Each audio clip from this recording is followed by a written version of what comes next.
Hi friends, it's Aubrey. Today I am showing you some pantry cooking that me and my family have been doing for the past week. If that interests you, stick around and see what we made.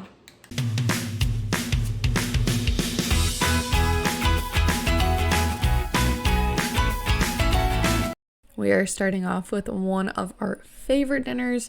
We had all these potatoes that really needed to get used up, so I decided to make some KFC bowls.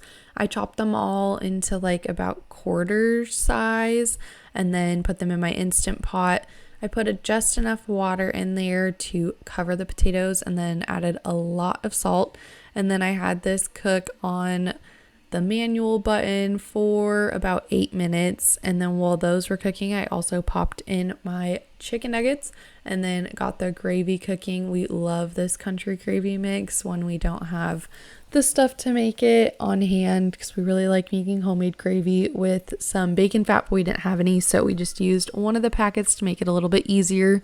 And I just followed this packet instructions just to make it and don't forget, if you're making this, to mix cold water with the packet. I have messed this up every time I make it, but I did not today, which was great.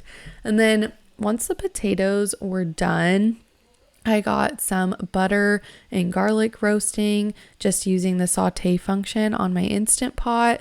Got that all melted while the potatoes drained, and then I added my potatoes back in and got a few of the other toppings ready as well, like some corn. And then I made sure to mash up those potatoes, add some milk, lots and lots of salt because potatoes can take a lot of salt, and then pepper as well. And then I just kept adding milk or butter, salt or pepper until it was the consistency I was looking for. And then my gravy was almost all the way thickened, so I got the bowls assembled. We do cheese, corn, chicken nuggets, and then the gravy on top of the mashed potatoes, and it is delicious. I totally recommend this. For tonight's dinner, I am making a noodle curry recipe that I saw in my Every Plate subscription box app. If you haven't joined Every Plate or tried it out, I do have a link down below for a free box. I definitely recommend them. Their recipes are really tasty and it's pretty inexpensive as subscription boxes go. So tonight I had all of these ingredients in my pantry. So I got some butter melting, added about a tablespoon of garlic, then a half teaspoon of chicken bouillon powder and a tablespoon of curry powder into my pan, and got those all toasted together. And I made sure to stir really well so that all of the curry powder got covered in that butter, just so it didn't burn on the stove. And then I added in about a half can of coconut milk.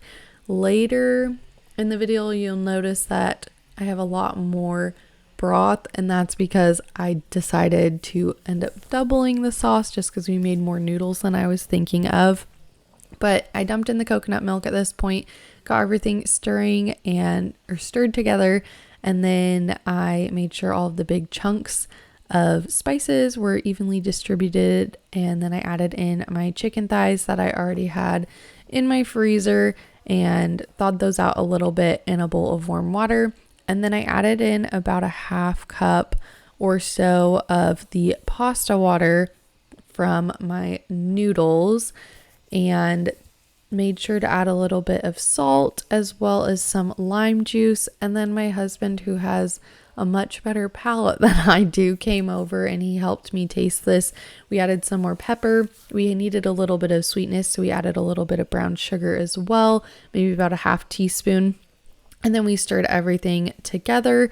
And while this was cooking, I also had gotten some green beans boiling and my water boiling for our noodles. If you haven't tried the rice ramen noodles that you can get in a big pack at Costco, I definitely recommend them. They're delicious and they're really easy to cook. They take about 7 minutes and you can just break them up. And then once these were drained, I went ahead and just dumped them right into the curry and got all of this stirred together and continued to test for taste, just because adding in the noodles were in salted water, but just wanted to make sure that you could really taste all of that curry flavor. So this is when we started adding a little bit more liquid, a little bit more salt, a little bit more pepper, and this is what it ended up looking like. This was so good. I'll definitely be making this one again in the future, and topped it with those green beans as well to have a veggie, and I highly recommend this one. We made pasta carbonara. It's one of our favorites.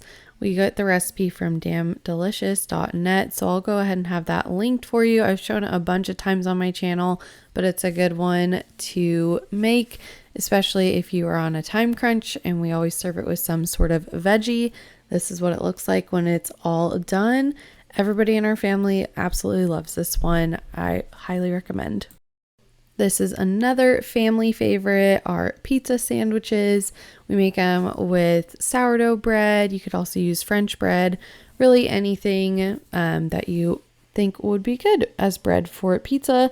And then we just cook it like a grilled cheese. You can put whatever toppings you want on here, and then we serve it with some sort of veggie or fruit, and it is a big hit in our family. Very easy dinner for tonight. I have some pasta. This box is almost all the way empty. Some frozen rotisserie chicken that I'm just going to warm up in the microwave. And we got some of this sauce from Trader Joe's. It's delicious, so I'm super excited to eat it again. We'll probably make some garlic bread out of some bread. We're going to make some garlic bread. We have these buns that friend brought over the other day. They're delicious, but I think they'll make really good garlic bread. So we're going to do that. And then we have some broccoli. And then we have some broccoli in the freezer. So we're going to go ahead and make that as our veggie side. So let's get cooking. So we're going to just dump the pasta in. And I did salt my water beforehand. I also got my broccoli cooking. What I like to do for this is I just put it in a little bit of water, add in the broccoli, and then turn it to boiling. I also got my broccoli cooking.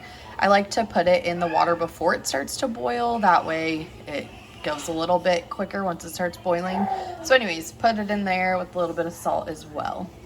And for this garlic bread that we're using with the hamburger buns, I did some butter, some shaky Parmesan cheese, some of this, and a little bit of garlic powder. And then I'm just gonna pop it in my air fryer for a few minutes. So we're just gonna do for 1 minute. So I just added the sauce and the chicken, stirred it all together, and it's looking really good. It also smells delicious. And here's what my plate looked like. I highly recommend this sauce. If you have a Trader Joe's, I would go and pick it up. It's delicious. We are having homemade J-Dogs. It's a restaurant that's in Utah. So we're gonna have that for dinner tonight, and I'm going to make up the J-Dog sauce. So you need ketchup, brown sugar, honey, some apple cider vinegar, onion powder, and Worcestershire sauce. I'm gonna go ahead and get it warming up on the stove. So you'll need 1 cup of ketchup.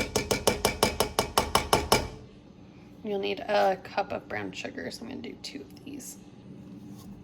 And then you'll need a half cup of honey, and I am making a double batch, so that's why there's so much sauce ingredients. But if you are making a smaller batch, which is normally enough for about 8 hot dogs, then you can go ahead and just half all of these. And I'll also link the recipe that I'm using down below.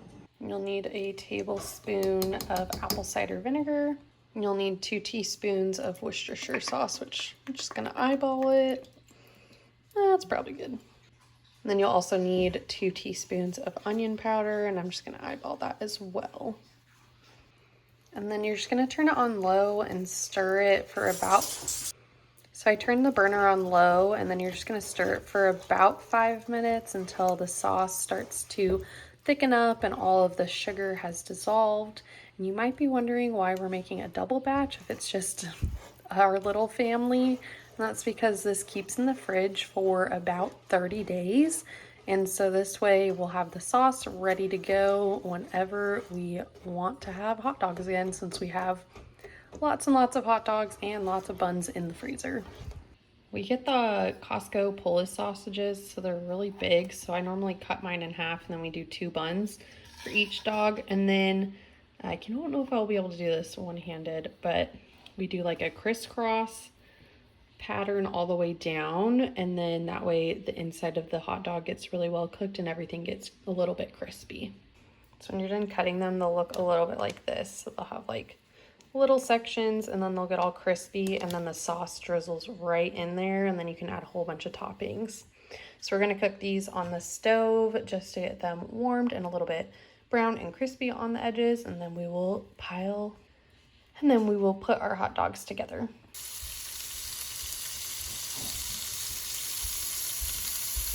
And here's what I mean about them opening up and getting a little bit crispy. Oh, they're so good. I'm so excited to eat these. The hot dogs are done and the sauce is just about done. I'm just going to warm up my buns and then we will get to putting all this together. So I'm gonna add a little bit of the sauce. I also like adding diced onions to mine, and my husband will do like pickles, sauerkrauts, jalapenos, but we only have sauerkraut tonight, so that's what he'll do on his. But these, when you're not making the sauce and everything, it comes together really quickly, but this is one of our favorite easy lunches or dinners that we do quite often. And that is all I have for you guys today. I hope you did enjoy. If you love pantry cooking, definitely hit that subscribe button. I make one of these videos at least once a month. And I hope you all have the best rest of your day. Bye.